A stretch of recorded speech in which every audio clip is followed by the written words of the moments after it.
There's people who don't use any skins, like FLICKR and stuff, and he's renowned for not using skins. I just think it's pretty cool to be able to have my own little flair on my champions I play. I think most of the time it's functional. Like, I like some skins just make me feel more confident on the champion because of the way it looks, the color maybe. My favorite is the legendary Vladimir skin. I like the voiceover and he sounds even more evil than he usually does. Kneel before that. Yeah, I like Freylord Ash. You're just like a 80 carry and you're like all in white. Looks pretty cool. Muay Thai Lee Sin. He feels more fast. Eddie's in trouble. Impaler comes in. One more shot. It's Mascaran that steals it away. I like unique ones, like the Aether Wing Kale. Like, it's actually like playing a new champion. Najbardziej mi się podobają skiny do Korkiego, mają najlepsze animacje i najlepiej się gra niż bez skina. I like the Syndra skin that the balls are like water. It's going to be a lot of damage. They may even be able to kill him. Wild Growth coming out, but it's going to be Peke that's able to finish off them. The sound or something make it way smooth, and I like to play with that one. Actually, my favorite skin has to be from my old mid-lane times when I played Fizz. It has to be Tundra Fizz. Because he has like these little sandals and he has like an Eskimo outfit on it. It just looks really funny. So it's the best skin ever. When I came to the studio, Greg just came into the player lounge and said, I really want to play Illusion. I love this skin and I hope I'm able to play it for you. And then he went on stage before me and he got to play Lucian, but he didn't have any riot points on the offline account, so he couldn't get the Illusion skin. And then he actually managed to buy the skin off stage because you could buy it in the practice rooms. So I got to play Illusion before Reckless, which made me a really happy boy. Welcome back to the European LCS. Before we head into our next match, we're going to break down Rocket's win over Alliance. 5-0 right now, Rocket. And Trevor, you were mentioning it's like watching a game in a time capsule. Yeah, big time. Gragas mid, Vi in the jungle, Shyvana back in the top lane, Alliance failing, and Rocket winning. It's basically spring split all over again. Rocket played confidence, they had ganks, they were moving around the map. We keep talking about the fact they're challenging for dragons this week.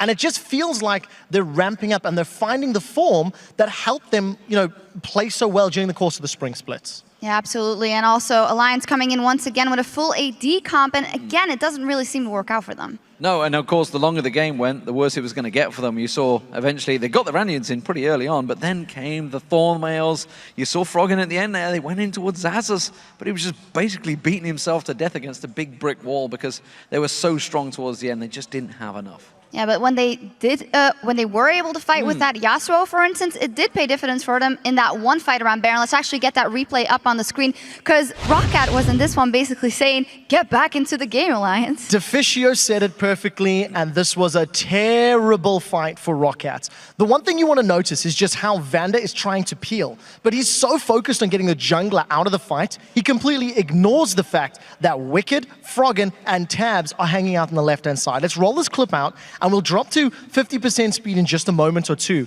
Because Vander's off on the right-hand side. He does delay Nif momentarily, but all of the peel and the slow from that Glacial Fissure is away. The Tidal Wave knocks up both Overpower and Celavar a moment ago, and look at the double last breath from Froggen.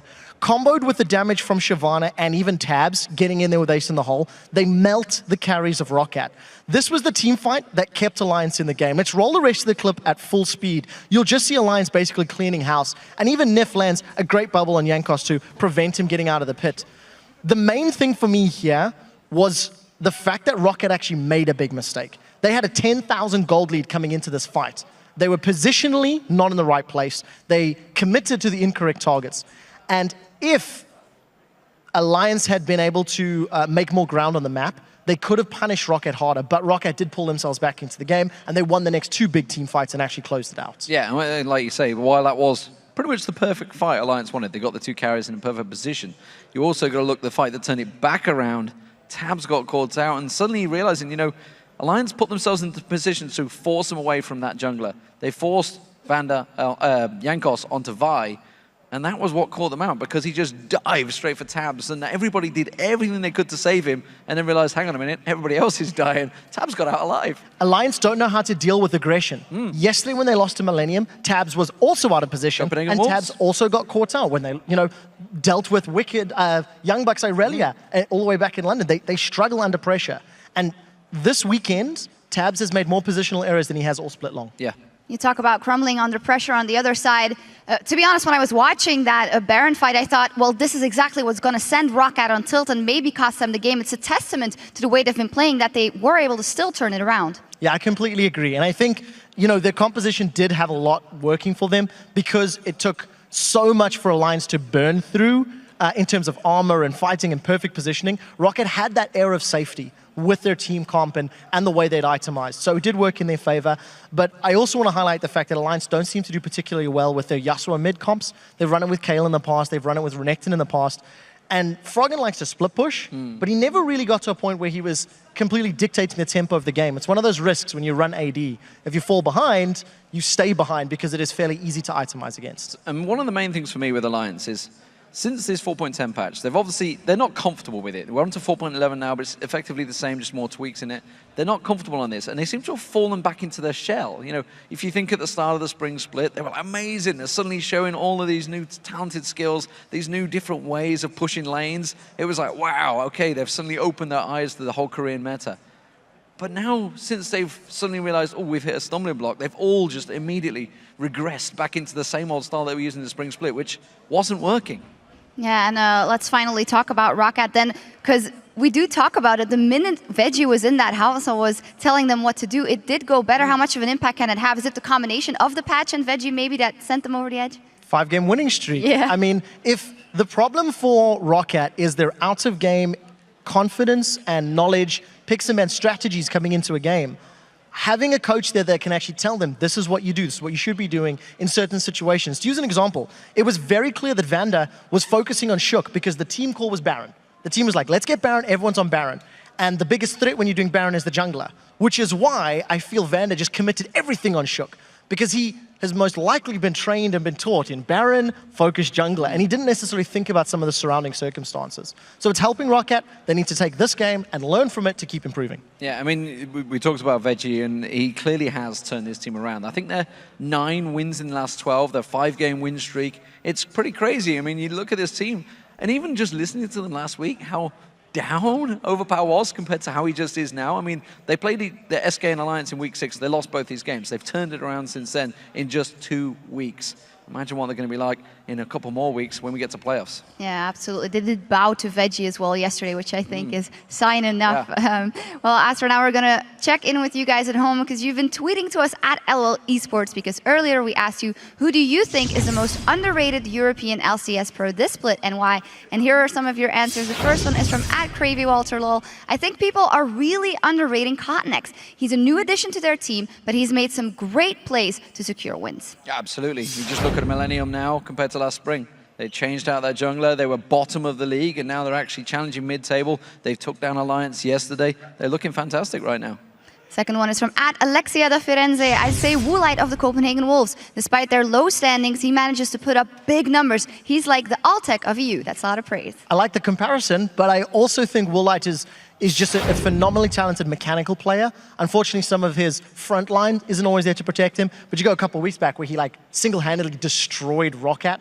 Alliance 11-0-2. Exactly. So he's had some very big games. He did 6-0-5 yesterday as Even well. more impressive, you've got to give props to the Wolves, because they found Reckless, then they found Forgiven, and now they found Woolite. I tell you what, their talent-finding team is phenomenal. Yeah, they got to pick up you next. No. They play good players. And the last one is from at the Drowsy Wolf. I've got to agree with Quickshot that Nick is quite underrated. He's not Alex, but he stepped up in recent weeks. Big shoes to fill, of course, but he's doing phenomenally. Oh, hell yes. It's a different style of player. Alex was a lot more aggressive assassin-based. Nick is a little more supportive. He likes the range poke champions. And, we're not seeing Nidalee anymore. She's unavailable since her rework, but he's picking up other champions. He's being relevant, and he's going toe-to-toe with the big names in EU, and everyone knows how famous European mid laners are. So all props to Nick. Absolutely. As always, thank you guys for sending those to us, and remember to use the hashtag LCS to chat with us throughout the matches.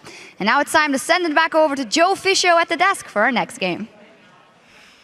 Thank you very much, Shox. And it is time for our next game as Gambit Gaming and the Supa Hot Crew square off. Yesterday, Gambit debuted their 2 new members, but they weren't able to pick up the points and were beaten by their close rivals at the bottom of the table, the Copenhagen Wolves. And we had some very, very big issues in the bottom lane from Gambit. They were shut down early on, especially Genja. He was forced back on Caitlyn when he could only buy a pickaxe. And it's not exactly ideal situation for Caitlyn, especially not when the enemy AD carry has already picked up Infinity Edge by the time you still have your pickaxe.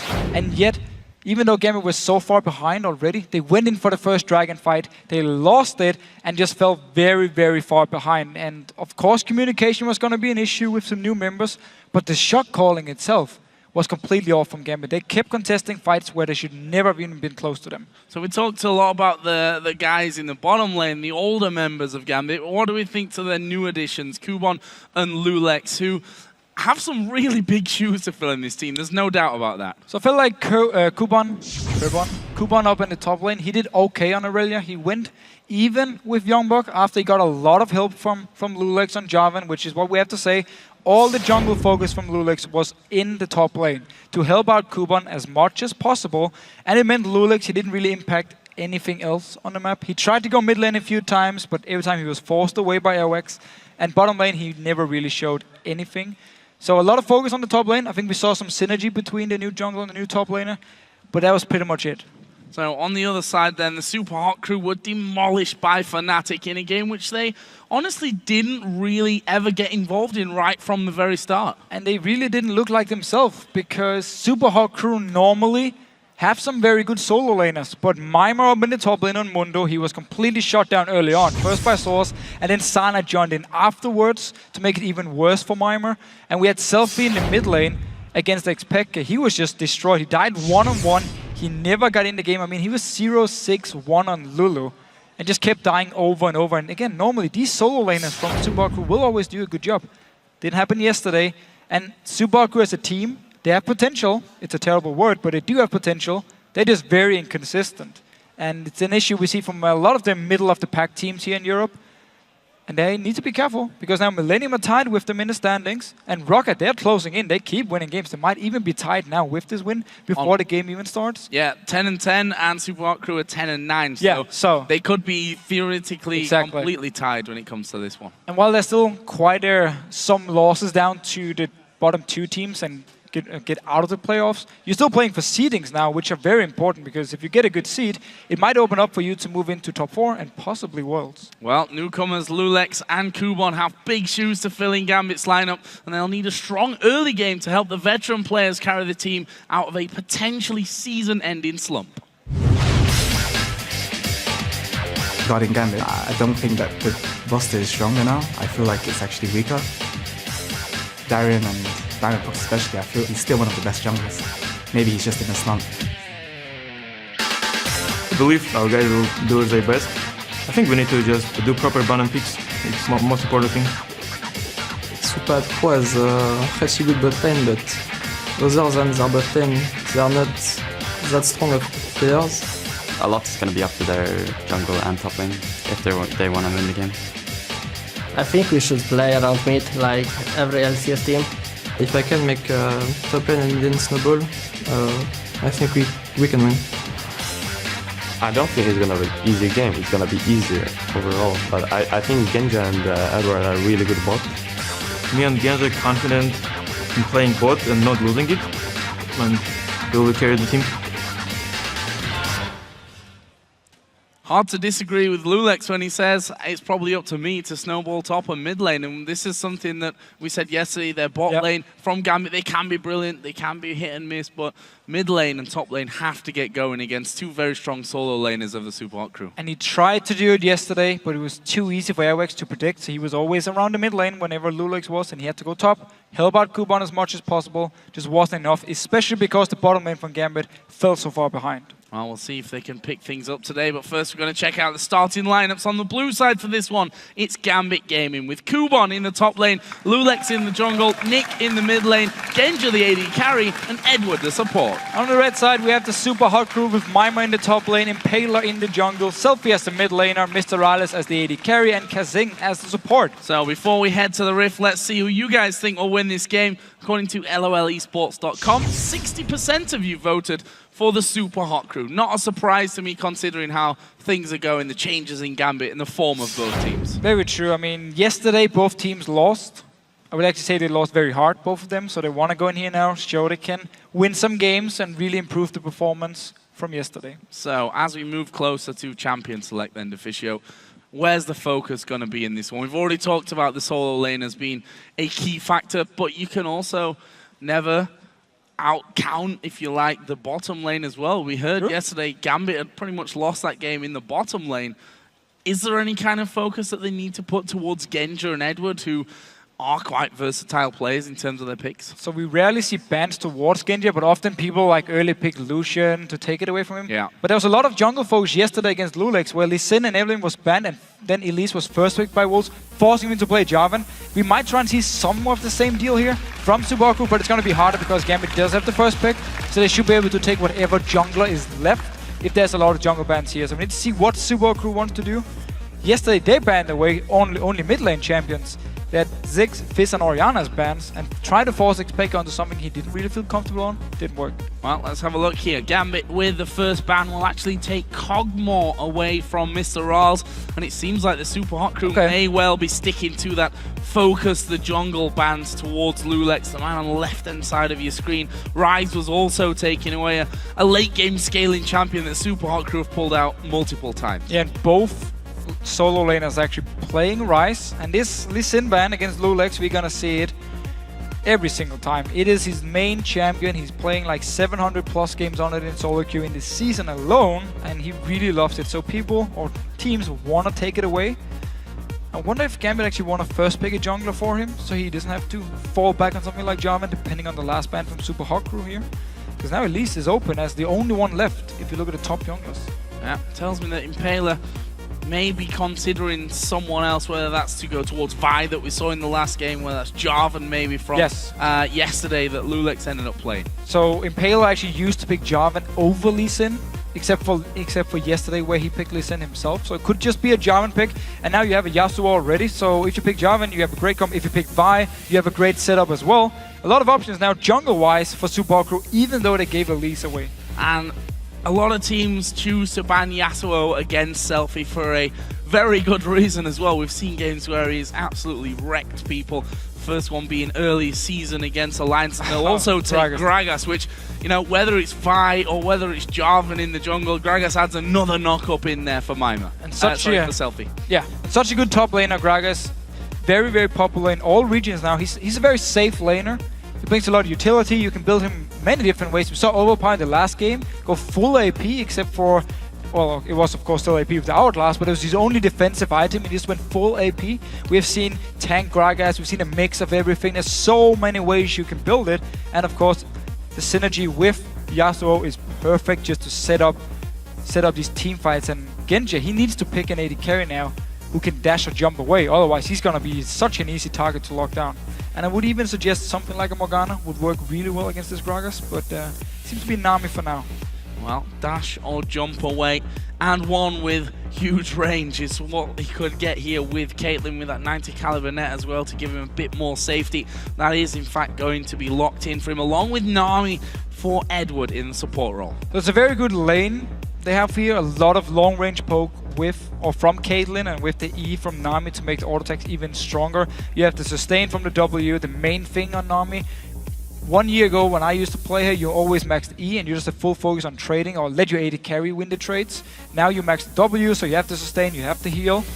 And making a very, very good bottom lane, so it might be the focus from Gambit saying we lost the bottom lane yesterday, we need to make sure we have a strong lane today so they can handle themselves. And then Loulex can focus on the top lane and the mid lane and just leave Eduard and Genja to do whatever they need to do.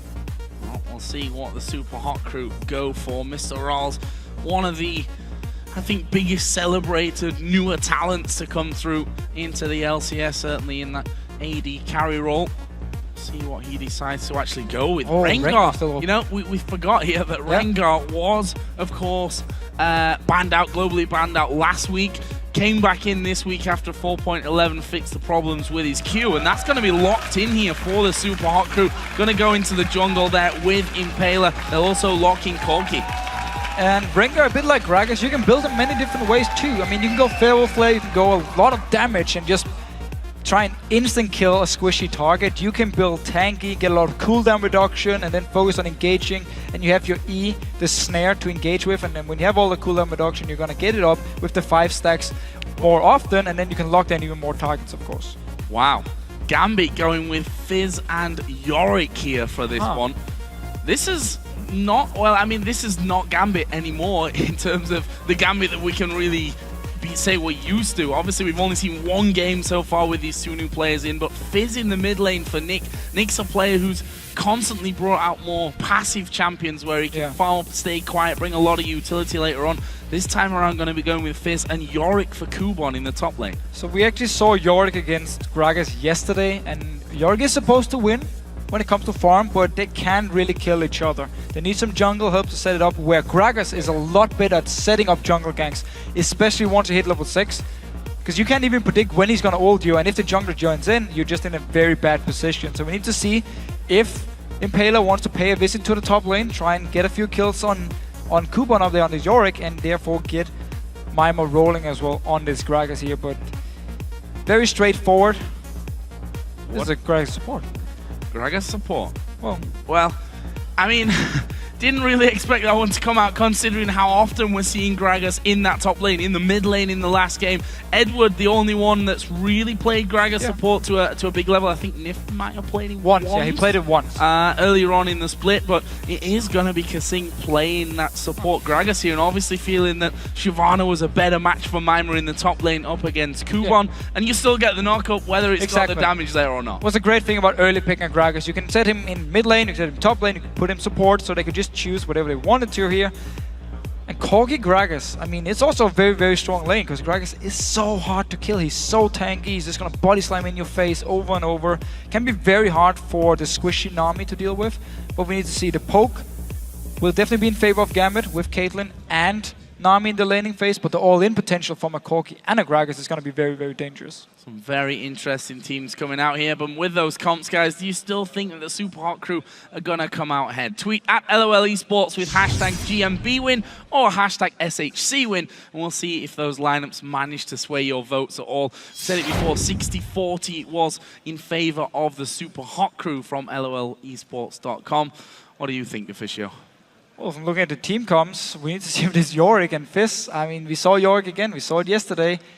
When it comes to team fights, you don't do too much. I mean, it's mainly about your ult here. You don't really have enough damage to take down a target by yourself. You're just going to be a super tank. You have your ult then to either put it on Fizz or Caitlyn. It's very good against Yasuo, because if Caitlyn gets caught out of position, you put the ult onto Genja, and he will, of course, come back to life. So we need to see how they want to play these team fights from the side of Gambit, because they do have a lot of late game potential with both Fizz and Caitlyn. Yeah, if they get rolling, especially from Fizz's side of things. We've seen it time and time again that if you get a good start, you're going to be a beast going forward. The opposite way around counts as well. If you don't get going, it's going to be hard, but we're going to find out here as we get into game. Gambit versus the Supa Hot Crew, and Gambit looking for their first victory here with the 2 new players, Kubon and Loulex, coming in to replace Darian and Diamond, 2 legends in the League of Legends scene. And no doubt that, as we've said at least 3 or 4 times now, that those shoes are so hard to pick, to fill. But we're actually going to have a little listening back to Champion Select here and listening to Gambit to Supa Hot Crew's reaction to that Yorick pick. No, anything but Yorick. I really don't want to play against it. Oh my god. Like, okay, it's mid. There's one thing I don't want to play against. Yeah. Well. We all know it. Nobody wants to play against Yorick. This champion is so annoying to deal with. Especially because the only way you can avoid the damage from the ghouls is if you run into the bush and then you like force them to go back to the minions, and it's... he's even like, he has flask, he has mana potion, he's just gonna spam them in your face over and over and then smack you with the shovel. I mean, damn you, Yorick. Damn you, Yorick. Pretty much what Mimer was thinking there as well. Didn't want to play against it. He's going to have to play against it though here.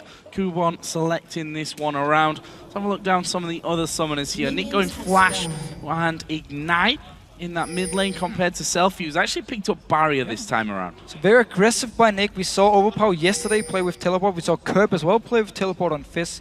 But Nick wants to Ignite here for the one-on-one potential, for the early pressure, and forcing SELFIE into Barrier. So he knows at least the all-in potential from a Fizz is very, very scary. And I really want to see this bottom lane here, because obviously Gragas has some pretty good poke. But I'm not sure if Gragas and Kogi can outpoke the sustain from an army and then with the Caitlyn. We actually need to see how it goes. Normally, if Eduard does max his heal, should be able to heal up most of the damage. And it's funny because this bottom lane Gragas that Eduard ran earlier on in the split caused a few problems for other teams as well. kaSing going to be running it against Eduard in this game, and we can already see those early trades going down. One thing you have to say about Gragas in that role is that he is going to have to, if he wants to put his full damage potential down, come forward, which makes an easier bubble for Eduard. Easy bubble for Eduard and also opens up for ganks. And again, we heard Loulex in the video before the game talk about how he needs to handle the mid lane and the top lane. So we might not see him put a lot of focus on his bottom lane. So if it is something Subaku could use to be very aggressive, and if they don't think he's gonna be around, but if he decides to pay a visit and Subaku goes all in, it should be a fairly easy bubble for Eduard. Nick has lost a lot of health there in that mid lane already. Not exactly sure what happened there, but SELFIE obviously... the first well, yeah, a couple of levels on Yasuo. Gonna be a pain for you. Crystalline Flask is there though for Nick, for him to be constantly healing himself up there from that. Also adding a couple of extra potions in. There's Loulex, and we're going to see exactly how much of a role he can play in this game today for Gambit. Top lane, of course, the annoyance master himself, Yorick with Kubon, but he may be already in a little bit of trouble because Impaler is going to start to come around. And already stacked up to 5 here, so we'll get the snare from his E if he lands it onto Kubon. Staying around with the double buff, and Kubon pushed all the way up. Loulex actually around his mid lane, even though SELFIE already recalled, so he should be up in his top lane here, ready to counter gank in case something happens. He is actually going to move up there now. Ward's down already. He's actually staying. Yeah, waiting there and maybe wondering, okay, do I want to go top? Do I want to go middle? He's kind of halfway in between them. Look at that, a ping on the minimap right on top of his head. So they know that Loulex is going to be around there. Yeah, it needs to be a little bit careful. Rengar is going to come around the corner. Doesn't look like Impaler wants to have too much of a fight, although they need to be careful in case Yasuo decides to come around that side as well. So Rengar as well really wants to get his level 6 before he can start to gank properly, so he gets the stealth, he can actually surprise you instead of just run into your face, because you're normally not going to get into a bush and get the jump when you gank people standing in the middle of the lane, unless you want to go down to this bottom lane, or if you can lane gank the top lane, but it's hard to do. And therefore he's now just gone back to farming to try and get his level 6 point. And then he can really engage fights, he can set up some very, very annoying ganks where you don't expect him, you just see the exclamation mark above your head and you're like, oh shit, I'm dead. Impaler falling a little bit low from that white as well there, but not really a problem. He was going to recall anyway. We did also see Nick recalling, picked himself up boots, which is going to be a big help for him against SELFIE. He's just going to dash around in his face the entire time. And a Doran's ring as well on top of that crystalline flask that he did in fact start out with. But look at this, Loulex is going to be coming around towards this mid lane. SELFIE maybe a bit out of position from this one. There's a lot of damage going to come his way. No ultimates. Oh, and that's a great wind wall to block out the cocoon. SELFIE survives. Yeah, the way he plays here, it's very, very smart. He actually moved closer to the Gambit tower just so he could dash through them up towards his own tower, puts up the wind wall as soon as he saw the cocoon, and actually saved both Flash and Barrier, even though he was so far up the lane and got ganked here. So very well played by SELFIE. His Yasuo is definitely his best champion. Every time he plays it, he does really, really well. And the teams have to respect it, especially in these team fights. We'll see how it goes for them as they approach level 6 as well, where the kill potential on both sides starts to come out. And see that Madrid start for Impaler. So we'll go towards Fable FLICKR. Needs to, of course, stack it up. He's one of the few junglers who actually still builds it, because you can still get a lot of damage from it. And I wonder if he wants to go cooldown reduction afterwards, or if he wants to build more damage and try and assassinate people, or if he wants to get some tankiness. There's so many different ways you can build it, and it doesn't seem to be like just one way which is the best. Want to keep a close eye on this mid lane because they're going to be hitting level 6 soon. There's Impaler getting the lane gank. Stalking up as well through the lane. Who's going to hit level 6 first? SELFIE gets it. Is he going to be able to get the knock-up? Actually going deep in there towards Nick, but didn't actually follow through on it. Nick still has a flash, as does SELFIE, but this is where it could be interesting. Kubon, level 6, but there's the jump out of the bush. Is he going to go down here? I don't think they're going to go underneath the turret, but that's a lot of damage. So Impaler managed to come around here and actually get the lane gang up where he's very, very strong, even before level 6, like we talked about before. Genja, though, being very aggressive in this bot lane. Very aggressive indeed, and kaSing trying to tank out all the damage then. We saw MrRalleZ having to Valkyrie away. Actually had flash, had summon a heal, so it wasn't in the greatest of dangers, but he's going to be forced out of the lane, which means free farm for Genja. To be honest, Genja already doing a great job of this one. 59 to 43 CS already in this bottom lane. Definitely winning the poke war and the sustain with Nami. Just constantly going in for these trades with MrRalleZ and kaSing. Take some damage, you get healed up again, and you just keep doing it over and over and forcing them to lose some CS, and I also forced MrRalleZ out of the lane, so he's gonna lose the entire wave that just hit the tower here. So very well played by Gambit, and we haven't seen Loulex even being close to the bot lane, so he's sticking to what he said in the pre-game. Focuses on mid lane and on top lane, and my bot lane just have to survive by themselves. And that was the perfect time to be recalling as well for Gambit. It's gonna mean a BF sword for Genja as he comes back in. Another couple of item notes here as well. We see the quill coat coming out for Loulex. Okay, again, with Elise now, you can either go Spectral Wraith and go for more aggressive, get some AP early, or you can now build into Spirit of the Ancient Golem, of course, the new item, quill coat, giving armor, giving HP. Once you complete the Spirit of the Ancient Golem, you get 25% bonus HP, which is a lot late game if you build some more tank items. And actually making it very strong in the late game, but makes you a little bit weaker in the early game. Which is why we sometimes see Elise now build Spectral Wraiths. Well, we'll see which way he ends up going when we get further on into the match. For now, though, Gambit getting some wards down by Dragon, and maybe feeling here with that BF sword for Genja that they can force once again the Supa Hot Crew to move away with an Elise on their team. Prime target then for an earlier Dragon. Very, very true, and Nick going towards SELFIE again because Loulex is joining in. Oh, Ultimate actually gonna miss here. They're gonna go towards SELFIE, who's down at half HP. Does have his flash, he'll use it in the last second. There's the wind wall coming in. Yes, Not enough kick, and Nick is gonna get the kill. Impaler dives in as well at level 6, but he's not got the damage to get it. And Nick flashing away, using Ignite to get the kill. Nicely done by Gambit. And the best champion for Gambit to get the first blood on was Fizz here. They really need Nick to get going so he can just become this absolute monster late game. Great start here. Second time Loulex came into this mid lane. Last time, no summoners was used by SELFIE. This time, both of them, and he still died. Oh, Mimer going aggressive here onto Kubon, but we'll see there Yorick just throwing down the ghouls, and gonna be a constant problem for Mimer. We heard him already talk from Champion Selector, said no, not Yorick, that's not who I want to play against. Sometimes how it really works out there. As Impaler moving on to that top side of the map, might have to try and get involved. There's a knockback onto Genja. Good tile away from Eduard. Are they going to be able to get away? Maybe even try and turn around that damage. The bubble was anticipated there from MrRalleZ, and he went back. So no kill down bottom, but that was close stuff from Genja. He's now got no flash. It was very nice ult by kaSing. He predicted that Genja was going to shoot himself backwards, so he put the ulti even further behind him and still shot him into MrRalleZ. Managed to do a lot of damage, and it was the all-in potential we saw here from Supa Hot Crew, and very nice tidal wave from Eduard as well. And we see the vote from you guys on Twitter, 64% to the Supa Hot Crew, so actually a few more of you favouring them after seeing these bans and picks. It's clear to see why, to be honest, when you got the likes of SELFIE on Yasuo. You can see that Rengar coming out of the jungle for Impaler, but this bottom lane, if we look at that so far, Gambit looking a lot better than they were yesterday, that's for sure. 96 to 75 CS, Genja ahead of MrRalleZ. The only, I mean, Kubon on his top lane is actually slightly behind. Mimer did, of course, get the gank from Impaler where they forced the flash, and we actually see Gambit now moving towards this Baron. Impaler's moving, he's around the wolf camp, so he's still very far away. They might not even move down because there's a pink ward, so no wards at all from Supa Hot Crew. Yep, Dragon going to be going the way of Gambit here. Nothing that the Supa Hot Crew are going to offer to that, and that gives them a nice little lead after 11 minutes of the game.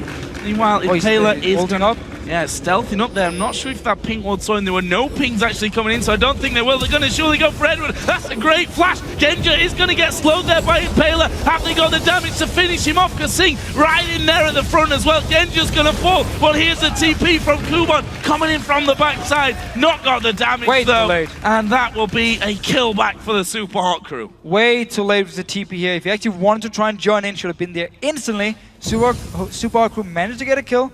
Bit of a weird ulti from Impaler. Popped it, moving towards the dragon. Went out of stealth, but still managed to get in here and actually pick up a kill. Nick on his mid lane. Just dancing around a little bit, dodging the Hurricane. Showing he is very proficient on this Fizz, there's no doubt about that. As you'd expect all the mid laners to be at this level. I don't really say that there's many players in the mid who can't bring that Fizz to the table when needed. Meanwhile, Mimer, because of that teleport, having a bit of free time to farm up without the annoyance of that Yorick, who's gone Mana Moon first item. Mimer is actually going to be building Blade of the Rune King, but you see there that Kubon already causing him a couple of problems. It's a full focus from Mimer on being able to sustain himself in this lane, because he takes so much poke from Yorick. And he's actually been farming really well. His TP will be ready just a few minutes. Then he will be able to go back, shop once again, most likely complete the Blade, and TP back to lane once again and do the thing. Because Dragon, of course, is gone. Supa would know, because they already checked it and also cleared the pink ward around the Dragon, and kaSing will get a second one. Yeah.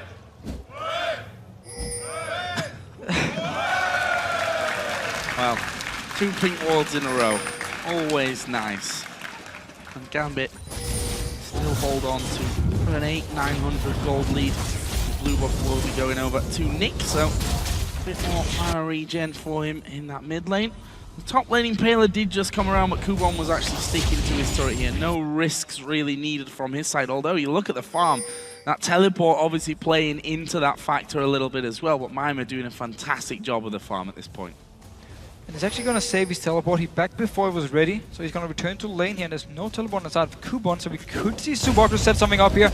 They're going towards Eduard. Big barrel once again. Eduard taking a lot of damage. It's a good bubble. I'm not sure it's enough to save him. kaSing with an auto attack there will get another one for the Supa Hot Crew down bottom. Great all in here. The flash was used by Eduard once Impaler ganked before, so there was no chance for him to actually avoid dying once the ult hit from kaSing. And again, the all-in potential from a Gragas and a Corgi is very, very scary. So, Wriggles is done here for Impaler. I think that was done a little bit earlier on, obviously. And we'll see then how many, or how quickly he can get himself up to that Feral Flare. We'll be wanting that for that extra damage coming out, but 19 so far, stacks. 19 stacks, so still a little bit of a way to go on that one. But certainly, Impaler maybe not had quite the impact that he would have hoped for, but also got some tough lanes. The solos, if you look at them, Yorick, who's going to be able to slow you down and is generally pretty beefy anyway. Then you've got the mid lane where Nick's going to be able to dodge pretty much everything you can throw at him. Yeah, but it's actually been a pretty good game to have Ringer in, because the lanes from Supa have been doing so well. I mean, up in the top lane, Mimer's just farming away this bottom lane. They're now really starting to do well. They had some issues in the start where they took a lot of poke, but they're all SELFIE here. Teleport coming in for Mimer. TP mid lane, Mimer gonna join in. Can he actually get in there? So knock up is onto Nick. SELFIE trying to get in range for it there, but not able to really do much with it. Nick was down to less than half HP. Well, they weren't able to secure a kill, and probably won't force Nick too far away from lane since he's got that flash to still keep healing himself up. Teleport and flash was used by Supa Hot Crew. Didn't actually manage to get anything. Well, didn't manage to blow any summoners away from Gambit. Just managed to save SELFIE now. They're pushing on this mid lane. kaSing joining in, and Impaler staying very, very near, staying very close. Not gonna go for anything though. Impaler I just cleared a ward out there, so Gambit knew that he was hanging around them somewhat. Eduard also came towards that mid lane. kaSing is there. There's actually a cocoon landing onto kaSing. They're going to throw everything they've got in him. That's a lot of damage coming out. kaSing's still alive, but Nick will get the finisher. I don't think Nick will get away, though. Impaler will be able to finish that one off. And now SELFIE getting right to the front. He still has the ultimate. There's a knock-up, but decides not to follow through on it. Very good trade by Supa, however. They lose the support, but they get a kill onto Rengar. Still going towards this Feral Flare. Should be very, very close now. And looking very strong, been farming well, and again, because the laners did so well by themselves, he didn't actually need to go and help anyone, except for the one time That is bottom lane where he picked up a kill and of course forced the flash from Kubon, but Mimer himself already did well in the lane and just been farming away, and he actually keeps extending his goal lead. Doing really well, and speaking of that really well, down in this bottom lane, the AD carries 150 to 135. Infinity Edge done for Genja. Just saw him use Ace in the hole there to try and force MrRalleZ a little bit off that turret as well.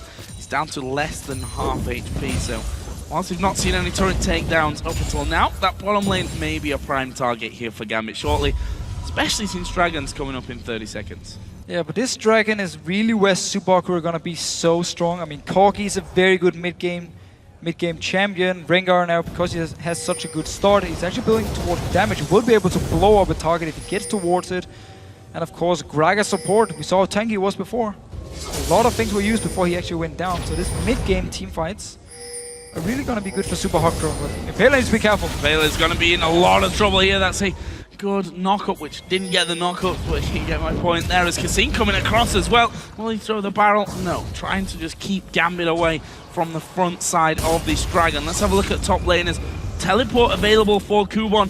Mimer is already there, so he doesn't need to use that one anyway. He's already in position for the fight. There is the Dragon already down to half HP. TP from Kubon is going to come around. Can they hold on to it? kaSing going to be bubbled up. They're going to focus into him as Loulex dives in. There's the first kill on towards Eduard. Nick also trying to go to the AD carry, but a good Valkyrie away from MrRalleZ will make sure that Nick goes down. He's going to have the ghost, but Kubon might fall. Genja will use his net to get away. Kubon does go down in the end, and that will be 4 kills here for Gambit. They're surely going to get themselves, well, they will get themselves a Dragon. Only Genja survives.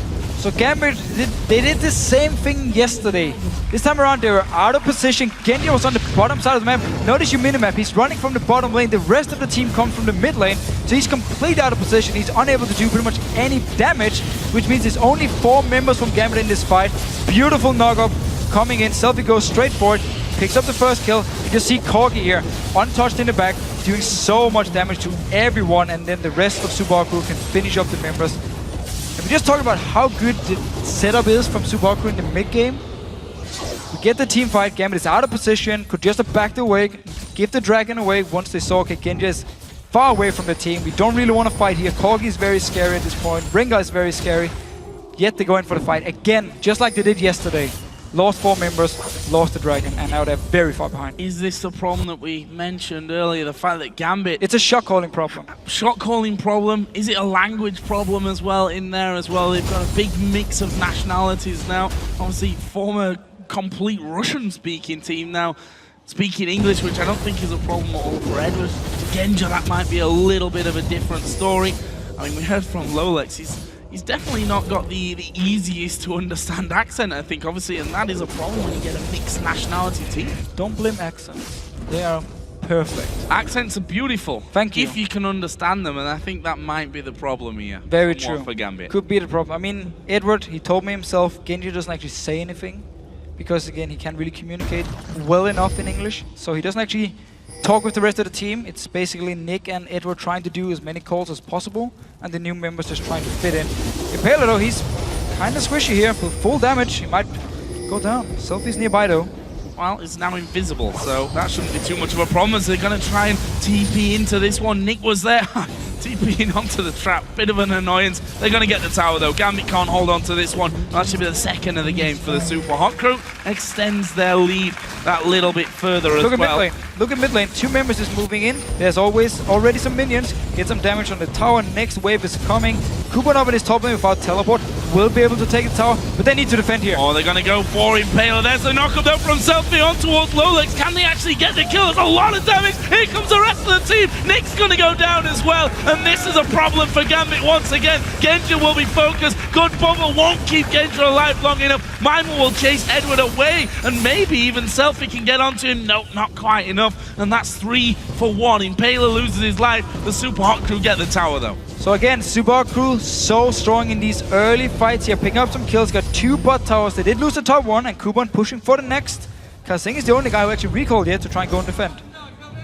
Let's see if he can actually hold on to it. He will. Kubon's going to back away from this, knowing that, okay, couldn't get involved down bottom, no TP. But let's have a look at that one again. Started off with the engage out of Gambit. So it's actually a good engage, especially because 2 members from Supa Hot Crew were in the mid lane. So there was a number advantage for Gambit, but they didn't manage to, or they managed to get 1 kill, and then the rest of the team just joined in and they couldn't back out here. And as soon as MrRalleZ and kaSing joined, it was just Supa Hot Crew picking up some easy kills. Not looking good here for Gambit. 6,200 gold behind, 10-3 in kills, 3-1 in turrets.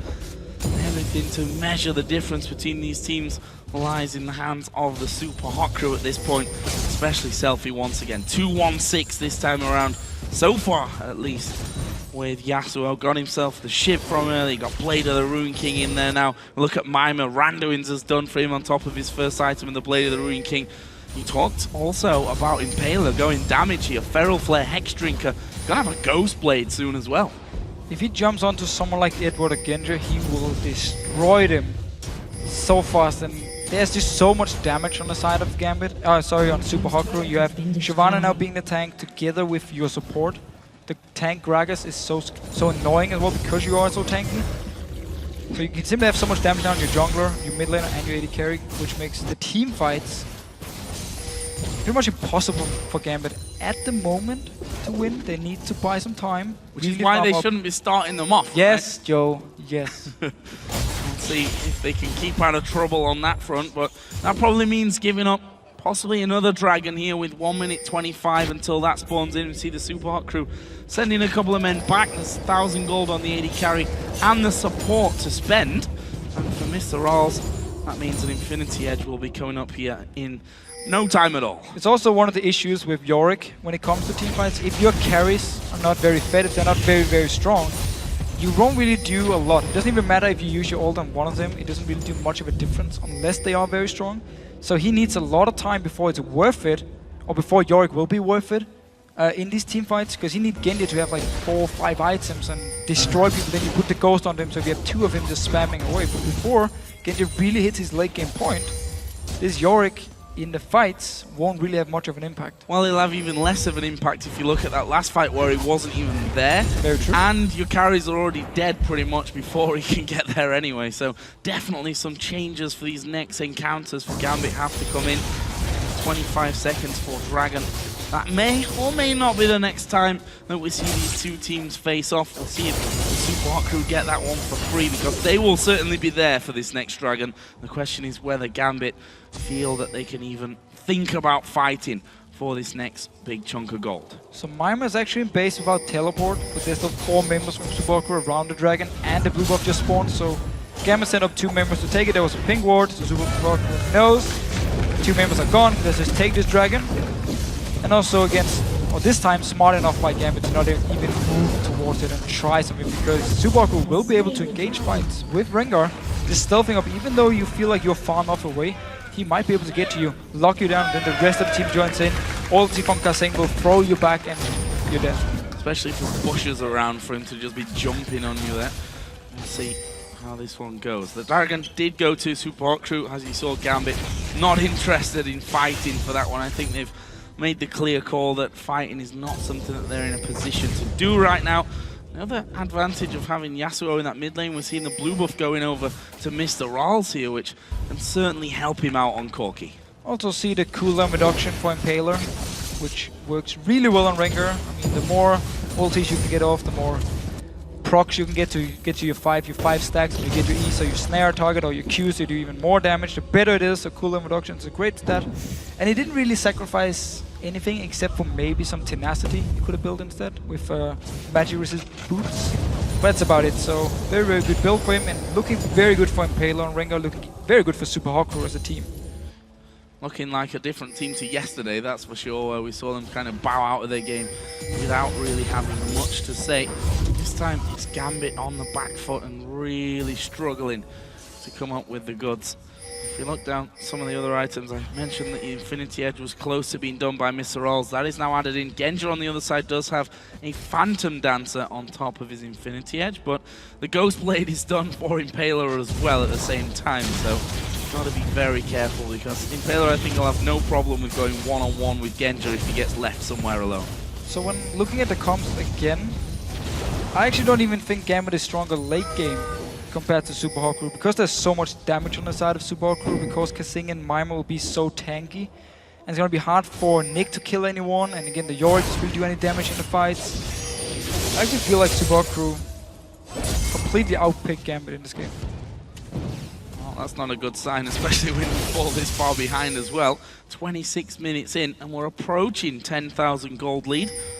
And you see that Gambit's scared to move away from that inner turret in the mid lane, the inner turret in the top lane, and the Supa Hot Crew have started to gather somewhat up on towards that top side of the map, which could signal that they're going to be baiting out towards Baron, which they don't really need at this point, but they certainly take another fight if they can get it. They're just setting up the Rengar, ulti already used by Impaler, but Edward backed away. Oh, two members out of position! Oh, out of position completely. MrRalleZ going to take a lot of damage. Actually, Loulex gets that kill, but Nick now will be in trouble as well. Impaler's going to flash away. Can they get the finisher? There's the Zhonya's Hourglass used. This is actually decent at the start for Gambit. Nick will surely go down. There is SELFIE, and can he now complete the kills on the rest of the team? Nick in ghost form there, thanks to Kubon. Still causing them problems. They do finally go towards Kubon, but Nick still running problems for them there at the back. SELFIE will finish off Kubon, or Mimer, who will take it for the killing spree. And in the end, it leaves a 3-on-2, this time though, in favor of Gambit. But such a messy engage by Supa Hot Crew. MrRalleZ, he jumped over the wall as Corki into the face of Nick and Loulex and just died very, very early on here. And the rest of Supa Hot Crew, they tried to come in and help him, but they were far away, they were out of position here. So good team by Gambit. We see it again here. Loulex and Nick, MrRalleZ jumps into their face. He just gets bursted down. He tries to flash away. Still, he's so low at this point, he will die. And look at the minimap here. Everyone just trying to come into this fight to join it.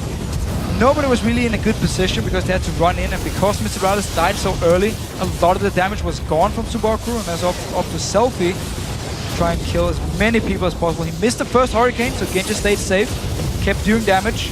Will land the next one we see here on to Genja, and then he has Flash still, flashes away from it, and Supa Hot Crew end up losing their team fight. It was a little bit too aggressive engage, and a good team fight by Gambit. And then we can see where the Yorick ultimate can work out. Very true. Nick did more damage, I think, after it actually died, after he was saved by Kubon, than when that fight first started off. But look at this. Supa Hot Crew apparently not phased by that 3-on-2, or 3-for-2, and will continue to stack up around the Baron area, and Gambit still need to be very, very wary of how they go about this one. They do have Mimer down bottom. He has TP, which Kubon used in that last fight, so that could be used as a tool here to draw Gambit down to this bottom lane and then sort out a 5 versus 4 up by the Baron. And just pushing it away here. Top lane already pushed out by SELFIE, now moving into join with the rest of the team, and they're waiting for this bot lane to push and hopes Gambit sends someone down to defend it, and then they go straight for Baron. SELFIE actually already started. Kubon is down his bottom lane. No teleport. It's gonna be 4 members only for Gambit to try to defend it. None of them are actually moving. Well, there's the fight. Now they ping onto Impaler, they saw him, but it's gonna be Baron. Yeah, this is going down before Gambit can do anything about it. And again, Kubon will be thinking, damn it, if I only had my teleport. The rest of Gambit were a little bit slow to react to that one as well, but it's the first Baron of the game going over to the Supa Hot Crew, and that will almost give them that 10,000 gold lead. And there's a dragon coming up in half a minute as well. The Supa Hot Crew here with inner turrets still to be taken in the mid lane and in the top lane. Now have extra tools to do that. Might try and catch Nick out of position here. He's waiting around for SELFIE to move close. Might look for a fight. He does have their Hourglass in case Nick gets a knock up on him. He can try and pop it before SELFIE's ult gets to him. For now though, Supa Hot Crew is moving between this mid and top lane, trying to look for an opening, pushing in. So obviously when you only have Corki as your ranged, it becomes very hard to actually push down towers unless you manage to kill some people first. So they want Gambit to move away from the towers, try and get a kill with SELFIE, with Impaler, and then they can go towards the towers. It's very hard for them now just to push it. Terrifying wave clearing potential there. We see the speed that SELFIE and Impaler just push out those. Well, you could have look at Mimer. Mimer's just like, well, they're all going towards the top lane, so you know what? I'm just going to kill this inner turret all on my own. We saw Genja putting off a couple of shots towards him, but not really breaking through that Randuin's. And now Supa Hot Crew just react instantly and say, okay, they move towards middle. Easy inner turret in the top lane. Being pulled around the map here are Gambit.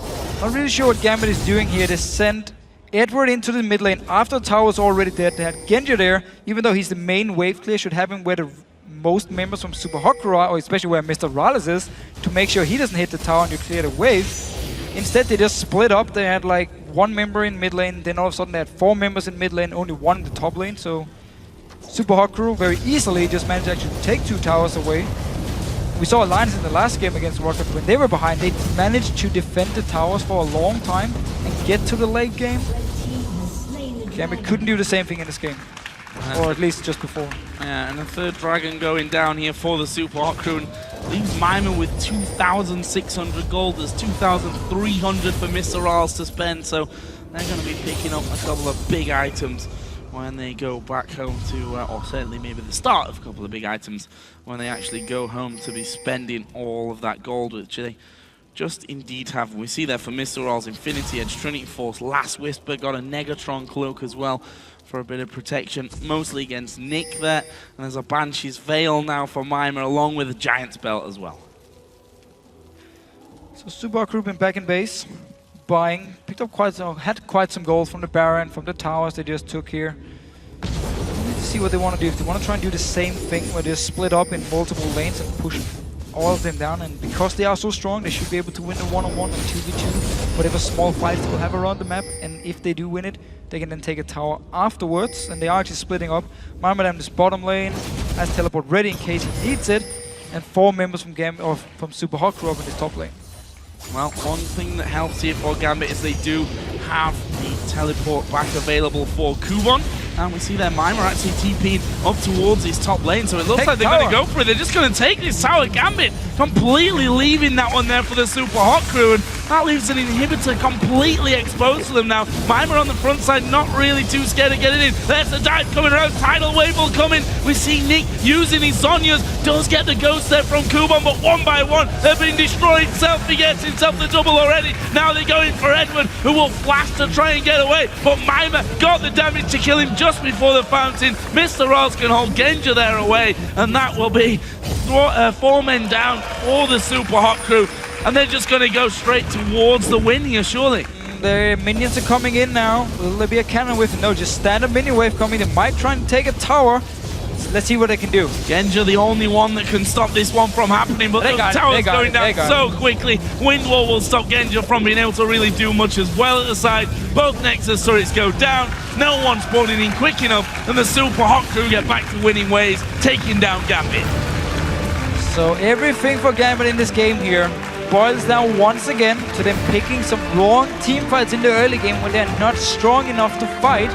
They go for the fights anyway, they're out of position, they lose the fight, give up a lot of kills, give up a dragon, and just fall so far behind in gold, and then they have to sit back and try and farm, and it's too easy for the other team to just take control of the map, take every single buff, take the Baron, and just push down the towers. And the coordination, the shot calling from Gambit is definitely not where it needs to be.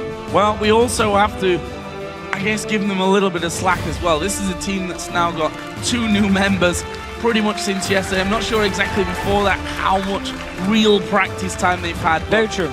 This, I mean, 2 members, especially when it's a jungler and a top laner. The jungler in particular, I think it's going to take time until they really get into the flow of things. And when you replace 2 legends or veteran members in Diamond and Darien, yes, of course, it's going to be hard, but we can't really look at it and say, yeah, it's going to be okay, because the season is almost over. Yeah. There's no time for it to be okay. I mean, they might just be looking towards relegation and say we have enough time to prepare the team for relegation now, because playoffs for them are looking almost impossible. They need to really start winning pretty much every single game, and then for the last Super Week, they have to pick up 4 wins if they want to go into the top 6 point.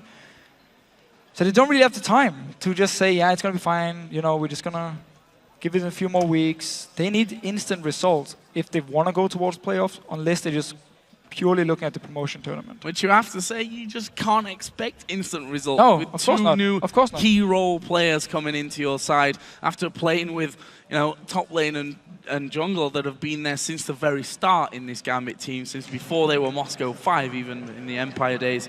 And we can see there for Eduard, not looking like a happy man right now.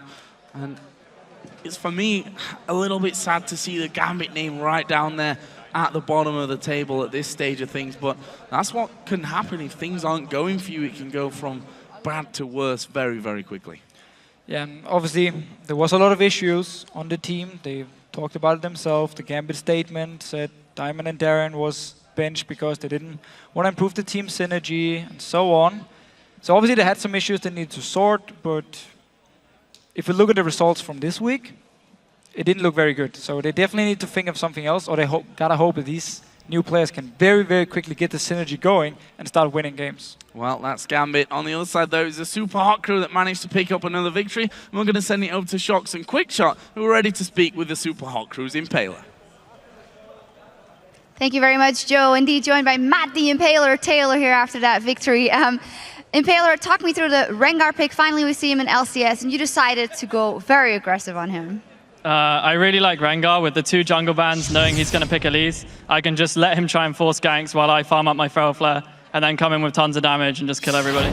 Well, it definitely seemed to work out. The game was quite convincingly in yours and your team's hands. What was it that either you did right or Gambit did poorly that allowed you to win so convincingly? We figured we'll just try and team fight as much as possible, because with 2 new people on their roster, they kind of have some synergy issues, and we thought if we can just make them team fight, make them group up, they have to either commit or like just concede objectives. And if they can't make up their mind, then they just die and they lose both. Well, we're actually going to take a look at one of those team fights that you guys executed very well. So let's get that up on the screen. It is one around Dragon, actually, and I think it was the first Dragon of the game. Yes, it was. And it was actually one of the situations that happened yesterday where Gambit committed to a team fight too early. So I want to get your take on this one, Impaler. Let's roll this clip out and talk me through Gambit's engage as you're on the Dragon. Okay, we knew we had to fight this Dragon because Mimer has no TP, so he moves down. We just get a good combo with SELFIE and Shyvana ult, and then we're basically just cleaning up this fight. Fizz is trying to dive our carries, we're kiting them back, and Mimer's just doing all the damage in the middle, while me and SELFIE are picking off stray targets. Now, explain to me the thought process behind, you know, the team composition. You guys have got like a very heavy AD focus. Is there a time limit on how effective that will stay for longer? We've seen Alliance struggling with a heavy AD comp just the game before. I think Alliance struggled a lot because Wicked fell behind and he was all that AP damage on the Shyvana. So my aim was to keep Mimer in the laning phase. He got really far ahead there. I gave him pressure. Kubon constantly had no flash. So we knew we'd have the AP damage coming in.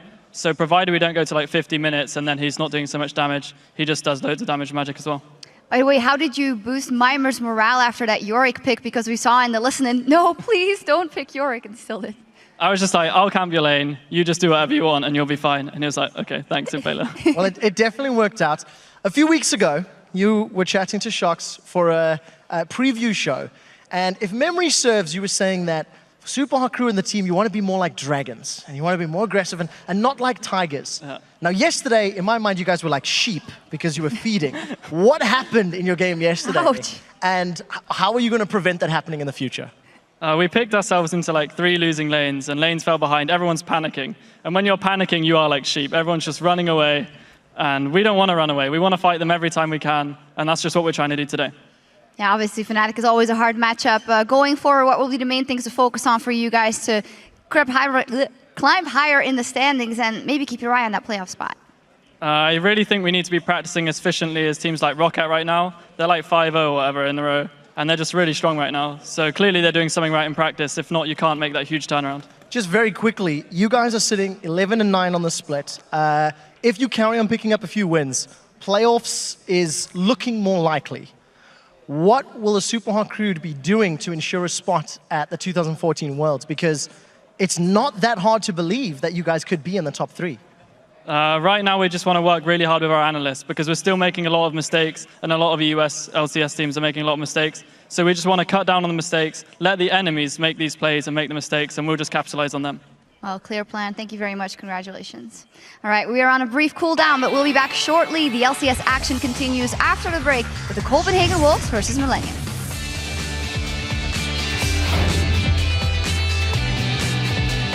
They're split. Gaming is better. Do dragon. If I ulti too, you ulti, okay? Are you ready? Are you want to fight? Turn on them, yeah, turn on them. Can you not? I'm on. I have ult on 2 guys. Kill an IQ, no flash on IQ. Can you get him? Keep going. Nice, I'm getting out. And IQ's up in Ghost. Nice. Good dragon.